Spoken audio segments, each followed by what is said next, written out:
और एक breaking news आपको बता दें, आज होगा 5 राज्यों के चुनाव की तारीखों का ऐलान। दोपहर 3:30 बजे चुनाव आयोग की प्रेस कॉन्फ्रेंस होनी है और जिन 5 राज्यों में विधानसभा के चुनाव होने हैं, बताया जा रहा है कि आज ही दोपहर 3:30 बजे जब चुनाव आयोग की प्रेस कॉन्फ्रेंस होगी तो पता चल जाएगा कि किस तारीख को चुनाव होने हैं इन 5 राज्यों में। बड़ी खबर है, आज होगा 5 राज्यों के चुनाव की तारीखों का ऐलान। दोपहर 3:30 बजे चुनाव आयोग की प्रेस कॉन्फ्रेंस होनी है। पीयूष पांडे हमारे संवाददाता ज्यादा जानकारी देंगे। पीयूष, दोपहर 3:30 बजे ये प्रेस कॉन्फ्रेंस होनी है, क्या जानकारी मिल रही है? जी बिल्कुल, देखिए चुनाव आयोग ने अभी थोड़ी देर पहले ये किया है कि 3:30 दोपहर को वो 5 राज्यों के चुनाव की घोषणा करे, जिसमें उत्तर प्रदेश, उत्तराखंड, पंजाब, मणिपुर और गोवा, जहाँ 5 राज्यों के चुनाव हुए हैं, विधानसभा चुनाव, उनकी घोषणा आज हो जाएगी। और पिछले कई दिनों से लगातार शिकायत लगाए जा रहे हैं कि अब घोषणा होगी, तो आज जो है चुनाव आयोग ने स्पष्ट किया है शनिवार के दिन, जबकि आज एक तरह से पूर्ण का कर्फ्यू है और बड़े बहुत ज्यादा केसेस उम्मीदवार के आए हैं। आज चुनाव आयोग रखने जा रहा है कि 5 राज्यों के चुनाव किन तारीखों में होंगे, कितने चरणों में होंगे, और ये सारी चीजें आज स्पष्ट हो जाएंगी। 3:30 बजे में प्रेस कॉन्फ्रेंस होगी। पीयूष, सबसे बड़ी बात ये है कि एक बार फिर से चुनाव आयोग के सामने कोरोना की चुनौती है। कोरोना का 3rd वेव आ चुका है और ऐसे में इन चुनाव को संपन्न कराना बहुत बड़ी चुनौती है। इसका विशेष रूप से ध्यान रखा जाएगा। बिल्कुल, देखिए चुनाव आयोग अपनी घोषणा के समय कई जो गाइडलाइंस हैं उनका भी स्पष्टीकरण करेगा कि आखिर रैलियां तरीके से होंगी, डिजिटल होंगी या फिर बहुत कम लोगों की तादाद में होंगी, या कितने लोग रहेंगे। उसके अलावा नामांकन करने का प्रत्याशी चाहिए, वो किस तरीके से जाएंगे, अकेले जाएंगे या उनके साथ कुछ लोग जा सकते हैं। ऐसी बहुत सारी जो स्पष्ट दिशा निर्देश होंगे वो चुनाव आयोग से आज 3:30 बजे इन राज्य में जो चुनाव है, विधानसभा चुनाव, उनकी घोषणा के साथ में ये किया जाएगा। जी पीयूष, हमने इससे पहले देखा कि जब कोरोना की 2nd वेव आई थी, उस दौरान पश्चिम बंगाल में जब चुनाव हुए थे तो कोरोना ब्लास्ट हुआ था, बड़े पैमाने पर लोग संक्रमित हुए थे, बहुत सारे लोगों की जान भी गई थी। ऐसे में चुनौती तो है ही 5 राज्यों के चुनाव को संपन्न कराना, जिनकी तारीखों का ऐलान आज होना भी है जब ये प्रेस कॉन्फ्रेंस होगी। लेकिन क्या इस बार कुछ नया भी देखने को मिलेगा कि कोरोना नियमों का मतदान केंद्रों पर सख्ती से पालन हो? राजनीतिक दलों के लिए भी कुछ खास नियम बनाए जाएंगे क्या? जी देखिए, पिछले दिनों ईसीआई की ओर से एक दोस्तों की बैठक की गई थी, जिस कई अहम मुद्दों पर विचार विमर्श किया गया। कई 10 पहलू थे जिन पर 2 दिन विचार विमर्श किया गया और उसके बाद तय किया गया कि इस मामले में काफी सख्ती की जाएगी। क्योंकि पिछली बार जब बंगाल के चुनाव हुए थे उसके दौरान जो है 2nd आई थी और फिर बड़े पैमाने पर लोग संक्रमित हुए थे और मौतें हुई थी। तब चुनाव आयोग से पूछा गया था, खास तौर पर यूपी की ओर से पूछा गया था कि चुनाव आयोग इन चीजों के लिए जिम्मेदार है, और उसके बाद चुनाव आयोग ने ये बातें राज्य को दी थी कि राज्य जो है इसके लिए जिम्मेदार है। तो ऐसी स्थिति में इस बार चुनाव आयोग ने पहले से काफी तैयारी कर रखी है और उम्मीद ये है कि इस बार काफी सख्ती होगी और आने वाले दिनों चुनाव होने हैं उनमें क्या सख्ती बरती जाएगी। ये आज 3:30 बजे दोपहर में जब चुनाव आयोग अपनी घोषणा करेगा 5 राज्यों की चुनाव की। और पीयूष, इससे पहले भी चुनाव आयोग ने इस बारे में चिंता जाहिर की थी। जिस तरीके से चुनाव प्रचार हो रहे थे, बड़े पैमाने पर रैलियां आयोजित की जा रही थी, भारी भीड़ को बुलाया जा रहा था, चिंता पहले भी जाहिर की जा चुकी है। लेकिन अभी भी कई राजनीतिक दल रैलियां कर रहे हैं, उनके कार्यकर्ता भीड़ इकट्ठा कर रहे हैं, लोगों के बीच में जा रहे हैं। क्या इस बारे में भी आज इस प्रेस कॉन्फ्रेंस में कुछ सुनने को मिल सकता है चुनाव आयोग की ओर से? बिल्कुल, देखिए चुनाव आयोग इस बारे में आज दिशा निर्देश भी जारी करेगा कि किस तरीके से जो आगामी चुनाव हैं उनमें आचार संहिता लागू होने के बाद क्या व्यवहारिकता रहेगी, किस तरीके से चुनावी रैलियां होंगी, प्रत्याशी किस तरह से नामांकन किए जाएंगे और जो कोविड के नियम उनका कितनी सख्ती से पालन किया जाएगा। इस बारे में चुनाव आयोग आज अपनी प्रेस कॉन्फ्रेंस में पूरी जानकारी देगा। खास तौर पर सबसे पहले चुनाव आयोग 5 राज्यों में जो चुनाव होने हैं उनकी तिथियों की घोषणा करेगा, कितने चरणों में होने हैं इसकी घोषणा करेगा और उसके साथ ही कोविड के जो नियम हैं वो कितनी सख्ती से लागू करने हैं, जी। इसके बारे में भी ईसीआई की ओर से जानकारी दी पीयूष, हमारे साथ आप जुड़े जाएगी। रहिएगा। एक बार फिर से खबर बता देते हैं, अभी अभी जो दर्शक हमारे साथ जुड़े हैं, 3:30 बजे, दोपहर 3:30 बजे चुनाव आयोग ने कहा है कि एक प्रेस कॉन्फ्रेंस होगी और इस प्रेस कॉन्फ्रेंस में आने वाले जो 5 राज्यों में विधानसभा के चुनाव होने हैं उनकी तारीखों का ऐलान होगा, कितने चरण में वोट पड़ेंगे इस बात की भी घोषणा होगी, और साथ ही साथ जो सबसे जरूरी है कि कोरोना नियमों का सख्ती से पालन हर बूथ पर हो, हर पोलिंग बूथ पर हो, इसको लेकर के भी चुनाव आयोग की ओर से बातें सामने आ सकती हैं। उत्तराखंड, उत्तर प्रदेश, पंजाब, साथ ही साथ आपको बता दें गोवा, मणिपुर में जो चुनाव होने उनकी तारीखों का आज ऐलान होगा। दोपहर 3:30 बजे प्रेस कॉन्फ्रेंस होगी जिस पर हमारी नजर बनी रहेगी। पीयूष हमें लगातार जानकारी दे रहे हैं हमारे सहयोगी। पीयूष, क्या कुछ पता चल पाया है कि इन 5 राज्यों में आखिर कितने चरण में चुनाव होने की संभावना है?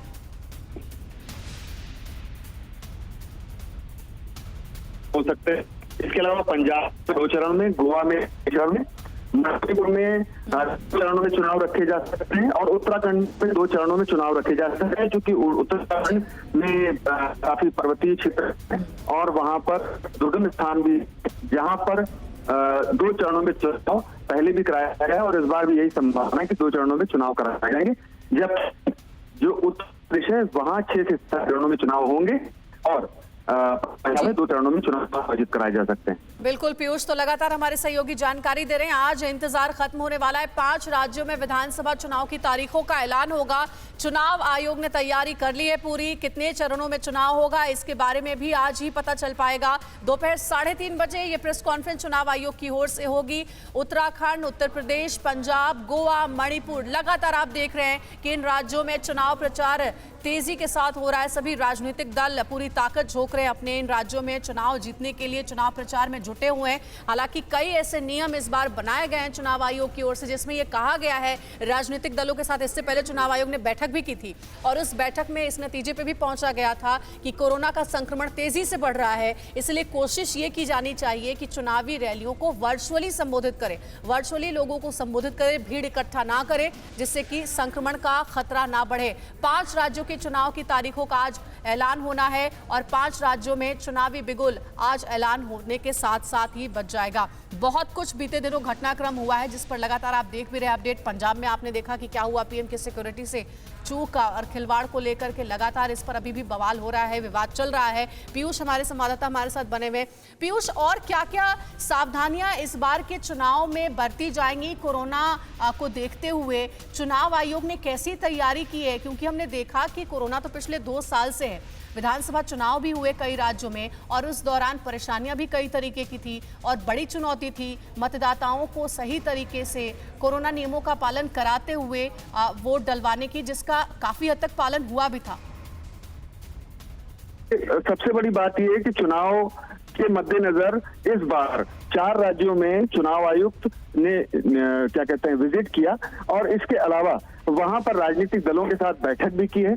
मणिपुर को अगर छोड़ दिया जाए, मणिपुर में सिर्फ डिजिटल तरीके से बातचीत वहां की गई प्रशासनिक अधिकारियों से और चुनाव के अधिकारियों से, लेकिन बाकी सारी जगह जो स्थितियां थी उनका आकलन स्वयं जाकर, फिजिकली जाकर के चुनाव आयुक्त ने वहां पर निरीक्षण किया और उसके बाद राजनीतिक दलों से भी बातचीत की है।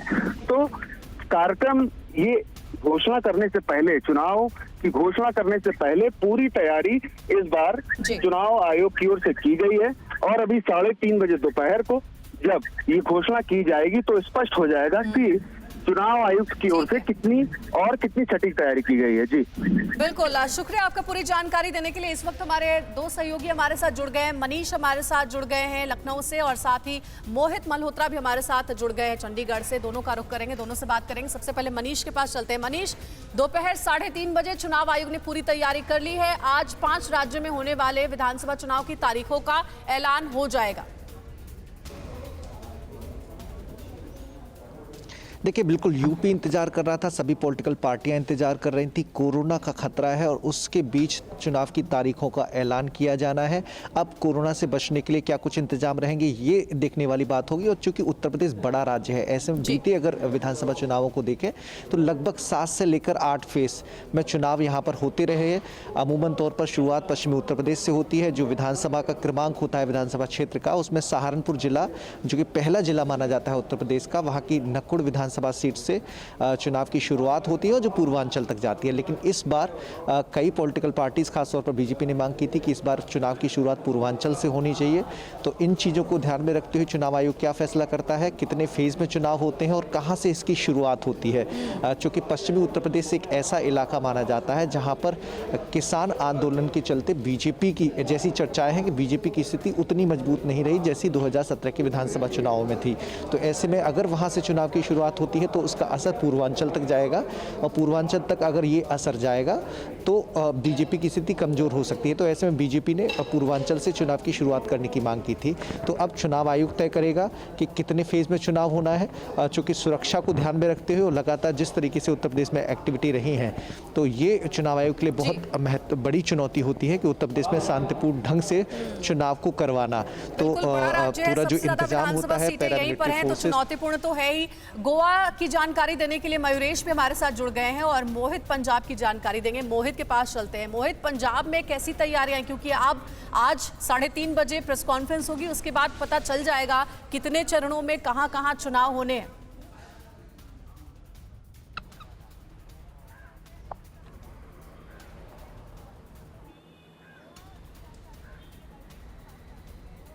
देखिए, आमतौर में अगर हम देखें तो पंजाब में चुनाव एक ही चरण में होता है, एक ही दिन होता है। और अगर पिछले 2017 चुनावों की मैं बात करूं तो 4 फरवरी को यहां पर चुनाव हुए थे। इस बार चुनाव का ऐलान थोड़ा देरी से हो रहा है, क्योंकि अगर हम पिछली बार की बात करें तो दिसंबर के आखिरी हफ्ते में पंजाब के चुनावों का ऐलान हो गया था और 4 फरवरी को चुनाव हो गए थे। तो माना जा रहा है कि यहाँ पर फरवरी के दूसरे हफ्ते में चुनाव हो सकते हैं। और मैं जैसे आपको बता रहा था कि आमतौर पर पंजाब में चुनाव एक ही चरण में होता है और राजनीति पूरी गरमाई हुई है पंजाब की। आप देखें, जो प्रधानमंत्री के दौरे को लेकर जो कुछ हुआ, उसके बाद जो सियासत हो रही है, तो ये भी एक मुद्दा रहने वाला है चुनाव में। तो पंजाब की तमाम राजनीतिक पार्टियां पूरी तैयारी की बात कह रही हैं। आम आदमी पार्टी और अकाली दल तो अपने उम्मीदवार भी काफ़ी घोषित कर चुकी हैं। चंद ही सीटों पर उनके उम्मीदवारों का ऐलान बचा हुआ है, जबकि बीजेपी भी दावा कर रही है कि वो अपने दम पर ही चुनाव लड़ेंगे। हालांकि पंजाब लोक कांग्रेस उनके साथ रहेगी, लेकिन बड़े भाई की भूमिका में इस बार बीजेपी, जो कैप्टन अमरिंदर सिंह की पार्टी है पंजाब लोक कांग्रेस, उसके साथ मैदान में है। और शिरोमणि अकाली दल संयुक्त एक पार्टी है सुखदेव सिंह ढींढसा की, वो भी बीजेपी के साथ है। तो बीजेपी भी दावा कर रही है कि हम इस बार चुनाव भी लड़ेंगे और सरकार भी बनाएंगे। तो तमाम राजनीतिक पार्टियों के दावे हैं। सत्ता में बैठी कांग्रेस भी, सभी राजनीतिक दलों ने अपनी अपनी जीत का दावा तो किया है, लेकिन सियासत यहां पर ज्यादा बढ़ गई है, इसलिए भी क्योंकि हाल ही में प्रधानमंत्री की सुरक्षा के साथ खिलवाड़ हुआ और जिसको लेकर लगातार आप पंजाब में देख भी रहे हैं कि राजनीतिक दलों का अलग अलग बयान भी आ रहा है। मयूरेश के पास चलते हैं। मयूरेश, हालांकि दोपहर 3:30 बजे ये साफ हो जाएगा कि इन राज्यों में कितने चरणों में चुनाव होना है, किस तारीख को चुनाव होगा, लेकिन गोवा में चूंकि कम सीटें हैं, 40 सीटें, तो क्या संभावना है कि एक चरण में यहां पर चुनाव हो जाए, इन तारीखों का ऐलान हो जाए? गोवा में हमेशा एक ही चरण में चुनाव होता है, जैसे आपने कहा 40 सीट से। लेकिन इस बार इंटरेस्टिंग फैक्टर ये है कि टीएमसी गोवा में जो है वो पहली बार इलेक्शन कंटेस्ट कर रही है। और पिछली बार हमने देखा था कि कांग्रेस वर्सेस बीजेपी था और गोवा फॉरवर्ड ने किंग मेकर की रोल निभाया था। वही गोवा फॉरवर्ड इस बार जो है वो कांग्रेस के साथ उन्होंने हाथ मिला लिया और उनका अलायंस है। वही बीजेपी इस बार अकेली है, क्योंकि बीजेपी की जो ट्रेडिशनल अलायंस थी महाराष्ट्रवादी गोमंतक पार्टी, उन्होंने हाथ मिला लिया है टीएमसी के साथ। तो ये इंटरेस्टिंग फाइट इस बार गोवा में दिखने मिल रही है, जहां पे टीएमसी की एंट्री होने से हम कहें कि एक इंटरेस्ट ज्यादा बढ़ गया है। आम आदमी पार्टी की क्या भूमिका आपको नजर आ रही है गोवा में, मयूरेश? क्योंकि लगातार इससे पहले अरविंद केजरीवाल ने कई चुनावी सभाएं भी की हैं और गोवा के लोगों से कई चुनावी वादे भी किए हैं। बिल्कुल, पिछले बार भी आम आदमी पार्टी का पहला इलेक्शन था, तब वो इतना अच्छा परफॉर्म नहीं कर पाए थे। कुछ सीटों पे उनकी अच्छी क्लोज फाइट दी गई थी। लेकिन इस बार कहीं ना कहीं आम आदमी पार्टी को विश्वास है कि सिंगल डिजिट का क्यों ना हो, लेकिन वो 5 से 6 सीटों पे जीत सकते हैं या वहां पे उन्हें अच्छी लीड मिल सकती है। बिल्कुल, तो लगातार हमारे संवाददाता जानकारी दे रहे हैं। एक बार फिर से मनीष का रुख करते हैं। मनीष, जैसा आप बता रहे थे कि उत्तर प्रदेश बड़ा राज्य है, सबसे ज्यादा सीटें यहीं पर है, ऐसे में बहुत सारी चीजों का ध्यान रखना पड़ेगा चुनाव आयोग को, कोरोना नियमों का भी ठीक ढंग से पालन हो और साथ ही इस राज्य में शांतिपूर्ण तरीके से मतदान हो, क्योंकि बहुत कुछ देखने को भी मिला है। IT की रेड अलग अलग जगहों पर पड़ी थी, सभी राजनीतिक दलों पर भी चुनाव आयोग की खास नजर है। जरा बताइए, कुल मिलाकर के गहमा गहमी कैसी इस बार रहने वाली है? देखिए, इस बार अगर देखें तो समाजवादी पार्टी से लेकर बीजेपी, हालांकि मायावती अभी सुसुप्ता अवस्था में नजर आ रही हैं और उनकी राजनीति का ट्रेडिशन भी यही है कि जब उनके उम्मीदवार घोषित हो जाते हैं तब वो चुनाव प्रचार को लिए निकलती हैं। लेकिन समाजवादी पार्टी और बीजेपी सभी चुनाव प्रचार में बढ़ चढ़कर हिस्सा ले रहे हैं। कमान समाजवादी पार्टी ओर से अखिलेश यादव ने संभाल रखी है। उनका विजय रथ यात्रा का जो कार्यक्रम है वो बुंदेलखंड, पूर्वांचल, पश्चिमी उत्तर प्रदेश, रोहिलखंड, यहाँ पर एक दौर का वो पूरा जो रथ है अपना घुमा चुके हैं। अब चूंकि कोरोना के चलते कुछ रैलियां स्थगित हुई हैं, तो ऐसे में संक्रमण को ध्यान में रखते हुए फिलहाल अभी उनका आगामी 15 तारीख तक कोई कार्यक्रम नहीं है।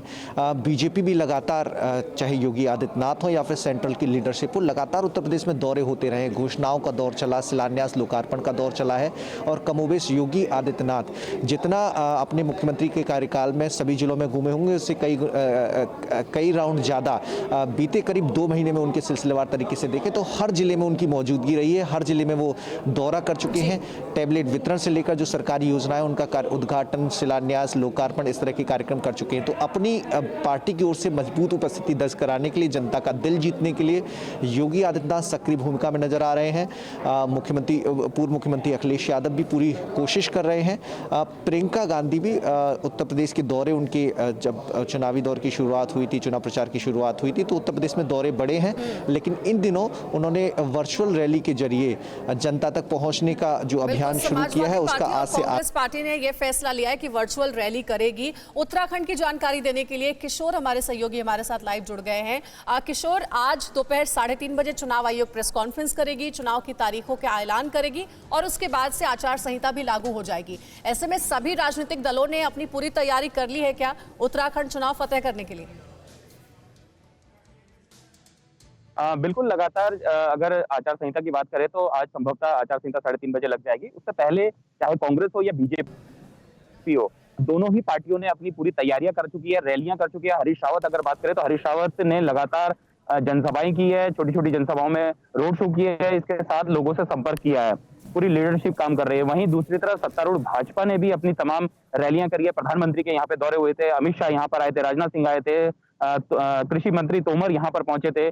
लगातार ये जब सारे बड़े नेता यहाँ पहुंचे थे और लगातार इनका संपर्क चल रहा था। विजय संकल्प यात्रा बीजेपी की चल रही है, वो लगातार यहाँ पर उन्होंने संपर्क किया है, जनसभाएं की है। तो लगभग सभी तैयारी पूरी है। अगर आप पार्टी की बात करें तो वो भी लगातार अपनी तैयारियों पे जुटे हुए हैं। इसके साथ राजनीतिक दल, जो छोटे क्षेत्रीय दल है, उन्होंने भी अपनी तैयारी की है। तो कुल मिला के सभी अपनी तैयारी है। लेकिन सबसे बड़ी बात यह है कि जिस तरीके से उत्तराखंड में कोरोना के मामले आ रहे हैं लगातार, अगर कल की बात करें तो पिछले 24 घंटों में 814 मामले आए हैं। तो ऐसे में कैसे रैली हो पाएगी, इसको लेकर जो तमाम प्रोटोकॉल है उसको लेकर कहा गया है। बिल्कुल, आप सब हमारे साथ जुड़े रहिएगा। परवाह देश की, सोमवार से शुक्रवार रात 10 बजे TV9 भारतवर्ष पर।